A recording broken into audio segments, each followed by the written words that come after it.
আমার জন্ম বাংলার মাটিতে। আমি সেই ক্ষেত্রে তার কপালে পতাকা বাঁধা দেখা আমি ওই মুহূর্তে কি করবো আমি নিজেও করতে পারি না। ওখানে যে অস্ত্রটি ছিল কেউ তো আর যে পড়ছে সে বুঝে।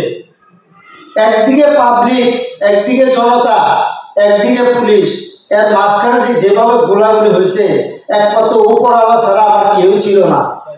আমি কি আমার মার বুকে ফিরে যাবো না আমার বাবার কাছে ফিরে যাবো আমি সেটা কল্পনা চিন্তা পারিনি। ওই মুহূর্তে আমি একটাই জিনিস চর্চা করছি, এত এত মানুষ আসছিল ওই কাছে, একটা মানুষ কি ওই ছেলের পাশে কেউ ছিল না? কেউ ছিল না। কেউ মার সন্তান নাই, কেউ বাবার সন্তান নাই। আমি কার কাছে বিচার দেবো? এই কথা হাই করে দিব না জজ করে দিব না সুপ্রিম করে দিব আমি জানি না। আমি একটাই পরিচয় আমার, এই বাংলার মাটি যতদিন আমার দেশের পতাকা উঠবে আমি সমস্ত বিশ্বের কাছে বলে দেব আমার বাংলার মাটি যে উই করবো তাকে আমি নিজেও মরে যাব। আমি আরেকজন আমার পতাকা আমি অসম্মানী করতে দিব না, এটাই আমার বক্তব্য। আমার বাংলার মাটিতে যে কোনো লোক আসুক আমার পতাকা আমি থাকবই, এটাই আমার কামনা, এটাই আমার জন্য দোয়া করবেন, এটাই আমার কথা।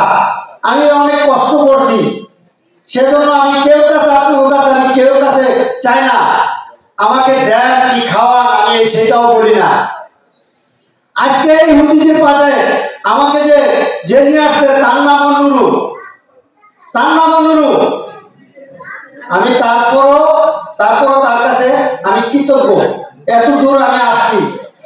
আমি ব্যারিস্টার রুবিন ভালানের সাথে দেখা করছি, সে কিন্তু আমার একটা ফুলের তলা জিজ্ঞাসা করে নাই, সে কিন্তু আমার পতাকা দিয়ে জিজ্ঞাসা করে নাই। আজকে এই হুদির মাসটা আসা আমি তার কাছে পাইছি, আমি পতাকা পেয়েছি, ফুলও পেয়েছি, তার কাছে আমি ঋণী হয়ে গেলাম। সে আমার ঋণ করে দিয়ে গেল।